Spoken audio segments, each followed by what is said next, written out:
7:47 de la mañana, estamos en vivo, esto es Buenos Días por VPI TV. Siempre es un placer en nuestro programa poder conversar con Tiziana Policel. Ella es presidenta de Consecomercio sobre el balance actual y las perspectivas del sector comercial en Venezuela. Buenos días, Tiziana, gracias por estar con nosotros, bienvenida.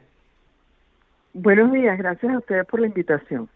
Sí, quisiera que comenzáramos hablando y compartiendo con la audiencia cómo ha sido el balance de la actividad comercial en el país en estos primeros 6 meses del año. Bueno, realmente nosotros tenemos la medición de los primeros 5, que es de enero a mayo, comparándolos con enero a mayo del año pasado. Y la cifra que tenemos hasta ahora lamentablemente es negativa. Es negativa en términos de venta de unidades, como nos medimos nosotros, o en personas atendidas.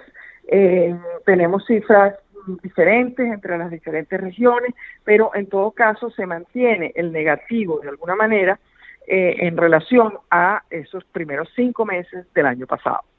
Ese negativo ha ido disminuyendo un poco. Los primeros 3 meses, enero, febrero, marzo, fueron bastante más dramáticos, pero ahora el negativo ha ido disminuyendo un poco, pero seguimos vendiendo menos que en estos meses del año pasado. ¿Hay alguna cifra establecida que podamos compartir con la audiencia para tener una idea de cómo ha sido esta caída en el sector comercial? Sí, bueno, tenemos, por ejemplo, en la zona central ronda el 20% de negativo, pero en cambio en Oriente está cerca del 40% y en Occidente 38% más o menos. O sea, no nos gusta hablar de promedios porque siempre es injusto con las regiones, ya que los promedios tienden a aumentar un poco o a beneficiar un poco la realidad. Si los comparamos con Caracas. Caracas tiene una situación diferente, también en negativo, pero muy distinta de la que tienen algunas regiones. Lamentablemente, las profundas diferencias que hay entre la capital y el resto del país hacen que no querramos dar ese promedio nacional, insisto, porque estaríamos perjudicando la realidad de las regiones, estaríamos no reflejando lo que de verdad está pasando en las regiones, que es mucho más dramático, ¿no? Tenemos, digamos, problemas profundos como son la energía eléctrica, el agua, el combustible todavía, a pesar de que aparentemente hay una cierta tendencia a regularizar el suministro. Hay algunas regiones donde sigue habiendo muchísimos problemas para abastecerse de combustible, ¿no? Cosa que no se aprecia en Caracas. En Caracas los problemas de energía eléctrica y de combustible se aprecian muchísimo menos, ¿no? Entonces, estos son elementos que perjudican el comercio, que perjudican la actividad, digamos, general de las empresas. Y por supuesto, insisto, hay mucha diferencia entre lo que pasa en el resto del país y la capital. Sí, claro, porque los servicios funcionan de manera distinta en la capital con respecto al interior del país. Sí. Quisiera que nos hablaras, Tiziana, de cuáles son esos sectores comerciales que se han visto más afectados con esta caída. Bueno, persiste todo lo que es el comercio y los servicios que atiende a la construcción. La construcción no muestra señales de recuperación de ningún tipo. Fue, de hecho, uno de los pocos sectores que el año pasado no mostró, a pesar de que algunos sí mostraron cierta recuperación, la construcción no mostró esa recuperación que, digamos, hubiéramos querido. Entonces, todo lo que es el comercio-servicio que gira en torno a la construcción aún mantiene pues una situación bastante complicada. Hay otros sectores donde también se ve afectado, como es calzado y prendas de vestir. En el caso de los víveres es el sector que menos, digamos que menos negativo tiene, que el negativo ronda el 11%. En el resto de los sectores ese negativo empieza a subir.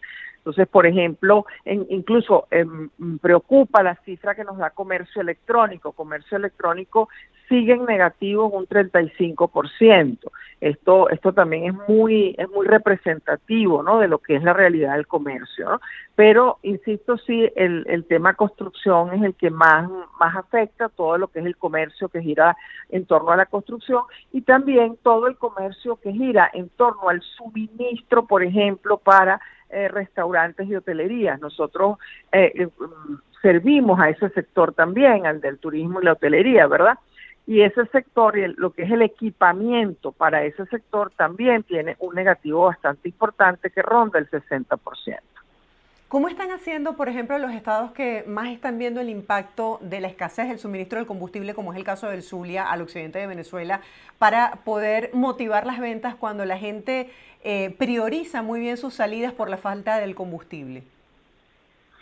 Bueno, es que justamente ese es el impacto y eso es lo que nos llama la atención, por ejemplo, de la cifra negativa del comercio electrónico, ¿no? Que se hace ahí una relación, la gente sale menos, pero probablemente apela más a la entrega a domicilio, al comercio electrónico, etcétera, y ese también ha disminuido. Aquí lo que nosotros hemos observado en los viajes que hemos hecho a las regiones es que no es solamente el comercio como tal que podemos nosotros decir que está afectado. Hay un poco una situación de desánimo importante cuando te falta la energía eléctrica, cuando no te puedes movilizar.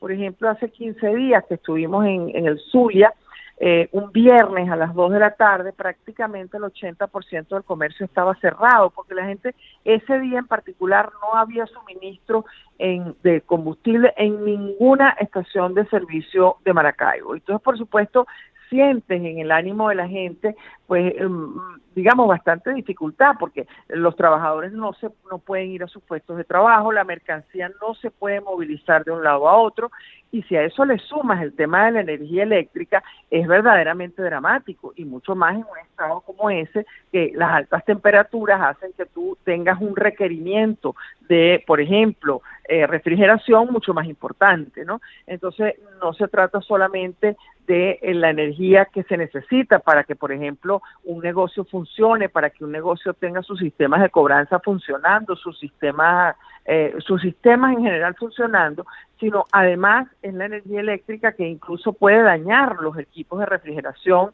del comercio, los equipos de refrigeración de los hogares.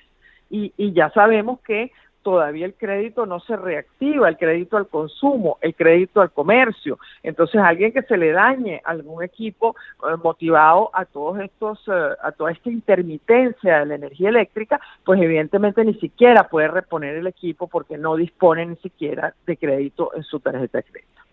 ¿Cómo hacen los comerciantes en este momento para poder colocar los precios de los productos? Estamos viendo continuos cambios de precios cuando vamos a adquirir productos. ¿Qué puede esperar el consumidor con lo que está ocurriendo en este momento? Bueno, agradezco mucho la pregunta porque realmente me permite dar dos explicaciones diferentes de dos problemas distintos que está enfrentando el comercio, ¿no? El primero de ellos, vemos diferencias de precio notable entre algunos productos que son derivados del el ilícito aduanero. Hay muchísimos productos que están ingresando al país sin los controles correspondientes y sin pagar las tasas y tributos que deben pagar, mientras que el comercio formal por supuesto, tiene que cumplir con todos estos requerimientos. Eso, por supuesto, hace una diferencia en el precio del producto importante. Si el producto no tiene controles de entrada, puede estar entrando falsificaciones, productos de muy baja calidad, que por supuesto tienen una relación con el precio importante, son productos de muy bajo precio, ¿verdad? Entonces ahí el llamado que uno le haría al consumidor, que tenga cuidado cuando ve ese diferencial de precio tan importante, porque se puede tratar de una falsificación o de un producto que ingresó al país sin los controles correspondientes y por lo tanto es un producto de baja calidad. Esto, por supuesto, tiende a ser más preocupante cuando el producto, por ejemplo, es un medicamento, es un alimento, es un juguete, es una autoparte. Ahí puede haber problemas serios en cuanto a la calidad en los que puede estar involucrada la salud o la vida de las personas. Entonces, ahí vemos un diferencial importante, insisto, entre la mercancía que se adquiere en el comercio formal y la que se adquiere, digamos, en el comercio informal, que podría estar entrando al país sin esos controles y sin pagar las tasas y tributos. Esto, por supuesto, es una competencia desleal contra el comercio formal, es un daño inmenso a la industria nacional y, como siempre decimos, pues el más perjudicado es el consumidor, porque puede, insisto, estar consumiendo productos de muy baja calidad o o que no cumplen la función que el consumidor quiere para ser adquirido. Y por otra parte, estamos viendo que el comercio está haciendo esfuerzos por mover las ventas, porque por otra parte tiene obligaciones, así como no puede subirle el precio al producto porque no hay consumo, porque no hay crédito, tampoco, también es verdad que tiene que mover los inventarios, y los egresos, lo que son los gastos, los están subiendo de una forma bastante importante, producto de la voracidad fiscal principalmente, de los altos impuestos, del número de impuestos que debe pagar el comercio, pero por supuesto también del costo de los servicios públicos que no se están recibiendo con un mínimo de calidad, y sus tarifas sí están subiendo, su tasa sí está subiendo todos los meses, como la energía eléctrica y el agua. Entonces, ahí ¿qué está ocurriendo? Bueno, primero que la rentabilidad del comercio está muy limitada, porque si le suben los egresos y los ingresos no suben, más bien están en negativo, eso puede colocar al comercio en una situación de poca o ninguna rentabilidad, sumado a que si el comerciante tiene obligaciones que pagar, no tiene crédito bancario, entonces puede estar incluso vendiendo el producto por debajo de su costo. Esta es una estrategia que se puede usar por tiempo muy corto, pero cuando uno prolonga esa estrategia por muchísimo tiempo, te descapitaliza, y eso puede traer como consecuencia que deba cerrar, lamentablemente, ¿no? ¿Y qué están haciendo las autoridades para establecer mayores controles y evitar el ingreso ilícito de todos estos productos que ponen en riesgo al consumidor? Porque en defensa del consumidor puedo decir que mucha gente, producto de la desesperación por no tener poder Sí. adquisitivo, compra lo que ve en el mercado a menor costo.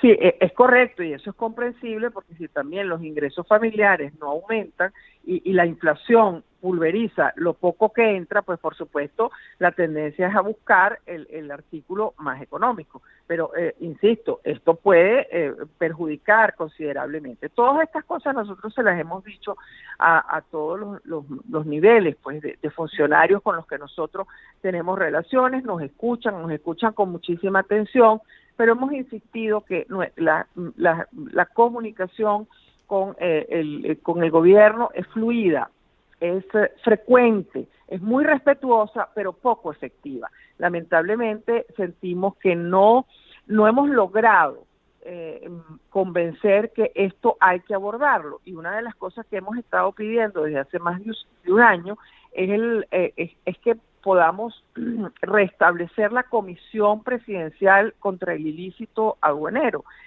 contra el fraude aduanero, perdón, que es una comisión que está creada por Gaceta Oficial, que no sería necesario, digamos, crearle ninguna disposición, porque existe, pero no está activada, no está funcionando.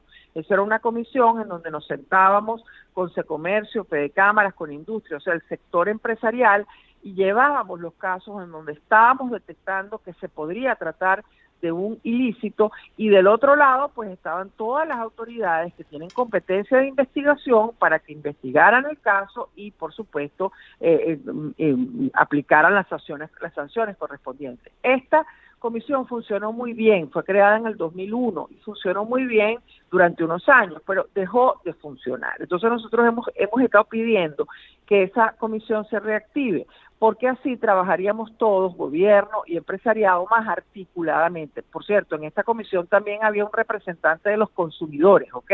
Entonces, digamos, era una mesa donde se llevaban estos casos y se tomaban correctivos, ¿no? La verdad que, por ejemplo, en medicamentos, en noviembre del año pasado, sí el CICPC hizo un trabajo, digamos, de verificación incluso con los medicamentos, no solo si estaban cumpliendo con los requisitos mínimos de entrada al país, sino también que no se estaban vendiendo en establecimientos apropiados. Sabemos que los medicamentos tienen que venderse en cierto tipo de establecimientos. El CICPC hizo un trabajo importante en noviembre, sancionó, decomisó mercancía, etcétera, pero nosotros creemos que esto tiene que ser más articulado. O sea, tenemos que abordar otros sectores distintos a medicamentos, porque ese es importante, pero también hay otros sectores que están fuertemente afectados. Entonces, es necesario llevar esto. Por ejemplo, en el caso de los licores, la Cámara de Licoreros tiene incluso documentado fallecimiento producto del consumo de bebidas alcohólicas que no estaban cumpliendo con esos requisitos de ingreso al país. Y bueno, esos casos hay que irlos analizando, hay que irlos, digamos, llevando uno por uno. Recientemente la Cámara de Cosméticos también advirtió acerca del ingreso al país de mercancía sin controles de calidad correspondientes, y ya sabemos que también allí hay un riesgo de salud importante. Sí, es una situación bastante delicada. Tiziana, se había generado una gran expectativa en la población cuando se anunció esta reapertura comercial entre Colombia y Venezuela. ¿Se han cumplido las proyecciones? ¿Ha sido beneficioso para los comerciantes del lado venezolano? Bueno, la verdad que el más beneficiado hasta ahora ha sido Colombia, eso hay que decirlo con mucha responsabilidad, justamente porque ese es un país que no tiene digamos, nosotros tenemos desventajas en este momento. Esa apertura era necesaria, era importante hacerla porque era incluso un tema, como siempre hemos dicho, de derechos humanos, porque había especialmente en las relaciones de las ciudades fronterizas una incomunicación que era, digamos, muy difícil de manejar, porque en la frontera sabemos que hay familias de lado y lado, y eso, por supuesto, era necesario abrirla incluso para el tránsito de las personas, para que las personas pudieran moverse de un lado a otro con la libertad que siempre pudieron hacerlo. Pero desde el punto de vista empresarial, sin duda, que nos toma a nosotros quizás en un momento muy complejo, por las razones que acabamos de describir, de voracidad fiscal, de eficiencia de los servicios públicos. Los productos venezolanos no son tan competitivos como los colombianos. Entonces, en este momento estamos en la revisión del acuerdo parcial número 28, que era el que regulaba, por ejemplo, los aranceles entre ambos países, porque eso fue firmado cuando Venezuela tenía una realidad muy diferente a la que tenemos en este momento. Entonces es necesario que revisemos aranceles, porque hay productos que, por ejemplo, tienen aranceles diferentes cuando el producto va de Venezuela a Colombia, a cuando ese mismo producto va de Colombia a Venezuela. Entonces, beneficiando de manera notable ese intercambio a Colombia en este momento. O sea, Colombia es un poco más competitivo que nosotros desde el punto de vista de producción, porque no tienen los problemas que tenemos nosotros. De hecho, vemos una realidad en el Táchira concretamente, que la gente se está abasteciendo de combustible en Cúcuta, en el norte de Santander, porque sienten que el combustible no tienen que hacer las colas que tienen que hacer del lado venezolano, y sienten que el combustible es de mejor calidad. Entonces ahí estamos, digamos, frente a una situación que hay que ir ajustando esas diferencias arancelarias para que Venezuela no se vea tan perjudicada en ese intercambio. En cambio, ya que hablamos de apertura de frontera, hay en cambio una expectativa diferente con la apertura de las islas ABC, Aruba, Bonaire, Curazao, porque allí justamente nosotros a esas tres islas le vendíamos, por lo menos en el sector agrícola, una cantidad de productos importante, y ya se está reiniciando esa exportación que tanto necesita Venezuela, ¿no? Y en el caso concreto de esas islas ya se empieza a sentir algo que para nuestro sector, el sector servicios, es muy importante, y que lo hacíamos antes del cierre de esa frontera, que eran los servicios de salud. De esas islas venía mucha gente a operarse, a practicarse intervenciones quirúrgicas en Venezuela, y eso ya está comenzando. Y eso es importante porque no solamente es el turismo como servicio, sino es la salud y también la educación. Tanto a Colombia como a las islas ABC, nosotros atendíamos desde el punto de vista de posgrados, de doctorados, y eso es importante retomarlo porque, por supuesto, si no estaban abiertas las líneas aéreas, la conectividad aérea, eso se hace mucho más complejo. Entonces, ya vemos cómo se está reactivando el número de vuelos, la cantidad, la frecuencia, que eso ayudaría mucho a esa exportación de servicios que reactivaría bastante tanto el sector salud de la zona, por ejemplo, de Falcón, de la misma Isla de Margarita, que le daban servicios de este tipo a tanto las Islas ABC, incluso a Colombia también.